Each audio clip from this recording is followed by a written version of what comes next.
Hey there, Internet. Allow myself to introduce myself. It's me, Chef Lethal, coming at you with a new episode of Tasty Techniques. Now, at the time of this recording, I've got about 53, 54 subscribers. If you're one of those subscribers, thanks for hanging in there. It's been like 2 years since I've done an episode, and there's a whole long story that I don't need to get into right now. But what we're gonna do today is we're gonna roast a chicken. Now, astute watchers can easily just go into my previous videos and notice that I've already made an episode on roasting a chicken. What else could there be? Let me tell you what else there can be. A better way. And with cooking, most times, there's usually a better way. Especially when it comes to chicken. What I'm going to show you guys today is how to roast a butterflied chicken. That's right, butterflied chicken. Now, this is going to be a procedure that you may not be completely familiar with or comfortable with, but trust me, you're going to walk with me, we're going to do it, it's going to be super simple, and it's going to give you the best results for a roasted chicken. Now, even with some of the best recipes out there, you'll get the problem of the breast meat drying out before the thighs are done, or the thighs will be done, and it just doesn't work. The way that chicken is made, it doesn't work. Even brining the chicken may help cook the chicken more evenly, but then you have flabby skin, and nobody likes flabby skin, am I right? So to get started, I'm going to set the oven to 400 degrees, and then I'm going to show you what we need. So now I'm going to show you the ingredients and the equipment that you're going to need. I've put it on a whiteboard for you, so you can just pause the video right where you're at, write it down, take a note or something, and you'll be good to go. You're going to need one whole chicken. Mine's about 4 pounds. If you stay around that range, you'll be good to go. 1 tablespoon of thyme, roughly chopped. I showed you how to do that in episode 0, or roundabout. That's optional. 1 tablespoon of neutral oil, such as vegetable oil or canola oil or regular olive oil would do fine. Don't use extra virgin for this. And of course, kosher salt and fresh ground black pepper. For the tools and stuff, you're gonna need 1 lipped sheet tray. Chances are you already have this laying around somewhere in your kitchen, and you're going to need a baking or cooling rack that fits inside of that sheet tray. You're also going to need heavy-duty aluminum foil. Go ahead and wrap your sheet tray in the heavy-duty aluminum foil and put the cooling rack on top of that. You're going to need a cutting board, kitchen shears, those scissors that came with the knife block you probably don't use, a chef knife or santoku or a good working knife. You're obviously going to need an oven. You're going to need a little bit of patience, and you're definitely going to need a probe thermometer. How else are you going to know when this chicken's done? Prepare the patient. Okay, just kidding. I have my chicken here. Just want to note real quick, this technique does work wonders on turkey, and as we get closer to Thanksgiving, I will show you guys how to do that. I did my turkey like that, and it cooked in no time. So with my chicken here, first thing you want to do is take out anything that's on the inside cavity there. Mine's already cleaned out. And then this excess fat flap here, let's go ahead and just trim that off like that. Doesn't have to be perfect or anything like that. Now with this, you can throw it out. You can, if you're feeling especially special, you can render out the fat in here and have some chicken fat, but I'm not gonna do that today. Now, I'm gonna flip this chick over. Oh yeah. Sorry, there's so many puns and innuendos I can make out of this episode. I'm going to try my hardest not to. Okay, so with the chicken now back facing up, I'm going to grab my shears and find the backbone. So it's right here. I mean, you can kind of tell it's soft over here and it's soft on this side, but then right down here in the middle, there's this flap here. This right here is the spine. So I'm going to grab the bottom of the chicken here, and then with the shears, go up each side of the back. And you may get some stuff, it may be a little difficult, but bottom line is you just want to cut that out. And repeat the same for the other side. Alright, this is so easy, and it's such a great way to make a roast chicken even better. Just trying to find out where I'm at. It's hard for me to keep my lines straight. It's amazing I was able to color inside them in grade school. Or adulthood, either way. Alright, so once we get this this back out, there we go. Got a chicken back. We're going to keep that for stock and other stuff later, but for now we do not need it. So there's some stuff in here. I'm just going to clear this out. Yeah, there we go. There we go. Good. So you can see here where I made the cut. These are the ribs, obviously. Okay. So now I'm going to flip her back over. Careful.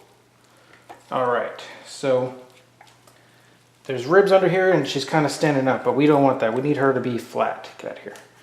So this is where it gets kind of weird. So flatten her down as much as you can, and then with the heel of your hand here, like right in the middle of the breastbone right here, we're gonna push down until we hear a decent little crunch. There we go. Okay.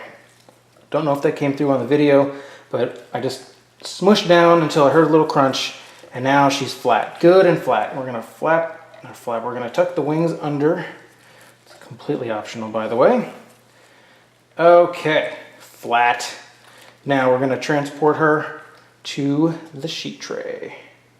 Okay, so I got her all transferred onto the sheet tray here. See, aluminum foil, baking rack, chicken. Try to center as much as possible, getting the legs to stick out towards the outside corners, and then we're gonna pat dry. And I just realized I did not put paper towels on the equipment list, so hopefully you have paper towels.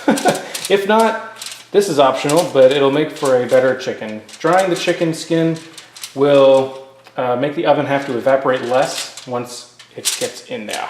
So nice and dry, very good. And now we apply salt. Be pretty generous here. A lot of people say to taste, but I like this salt isn't going to penetrate the skin, so we're going to want to season pretty heavily. So I don't know, I'm probably at about a tablespoon or so, just making sure to get all surfaces up top.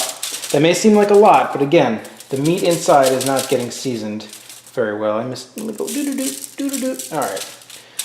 And seasoning them from up high like that helps evenly distribute the goodness. I'm gonna remove my glove and get my black pepper. And I'm gonna do the same thing, kind of generous, just all over. Obviously these are optional. The pepper's optional, salt is never optional. Yeah, this is gonna season it up real nice. If you don't wanna use pepper, I mean, if you wanna use like Cajun seasonings or whatever, just try to stick to dry seasonings. It'll make the oven's job a lot easier. And then I've got my little bit of thyme here. I definitely have thyme for this. Check that out. Nice. This is going to go really well. You don't have to use thyme if you don't have it, or if you don't like it, or if you don't want it. Any herb that goes well with chicken, tarragon, marjoram, rosemary, all those go very well. So I went ahead and grabbed another glove. Anytime I'm working with chicken or kind of meat in general, I like to work with gloves. It's a lot easier than always washing my hands. So now I've got my bottle of oil here, and I'm just gonna very kind of easy drizzle all over, and then use my hand here to pat it in, rub it in, and kind of get in those crevices and everything. This is gonna help browning. It's also gonna help, well, just help browning. Helps the heat get into the chicken quicker, heat transfer and whatnot. So it'll just make for a better product. So, with that, I think we're ready to go in the oven.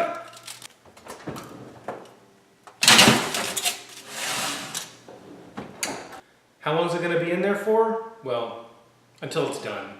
I'm going to start checking it around 30 minutes, maybe 35 minutes, but ultimately we're looking for a final temperature in the breast meat at about 150, 155, and in the thighs about 165, 170. I will see you when we get there. Ooh. No. As delicious as that looks, you must wait 30 minutes. Just kidding. Just have to wait 5 minutes before we start carving it up. You can do it. Just hold on. After we waited our designated amount of time, it's time to carve this chicken up.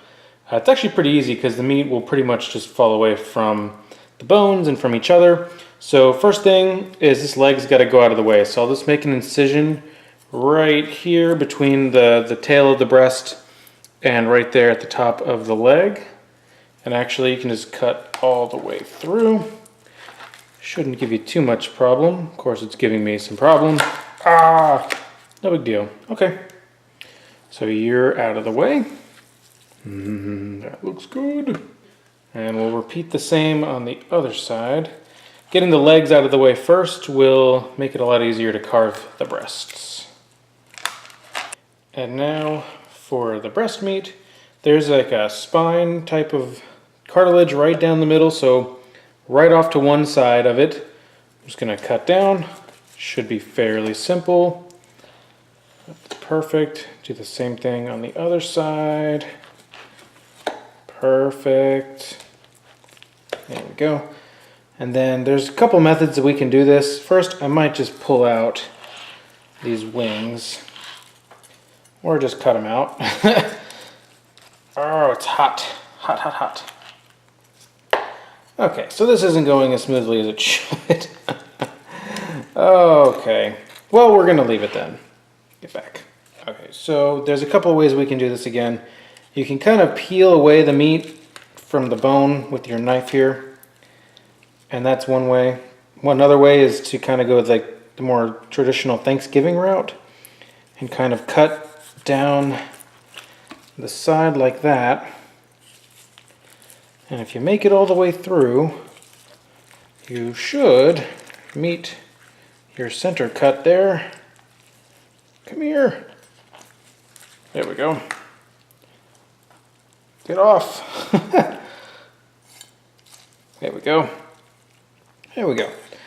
So I got the breast meat here. Obviously, ooh, I could have done a much better job, but hey, you know what? This meat right here, I don't know if you can see that. That is extremely juicy breast meat right here. So I'm gonna finish carving this up. I'm gonna repeat the same thing on the other side, and I will be right back. We're done. Now, was that a little bit more work than just putting a chicken in the oven? Yes. Are the results worth it? Heck yes. This entire chicken is perfectly cooked, super juicy, and just waiting to be eaten. You follow this method, you will become the chicken master. People will beg you to cook roasted chicken. Trust me. So that's going to wrap it up for today.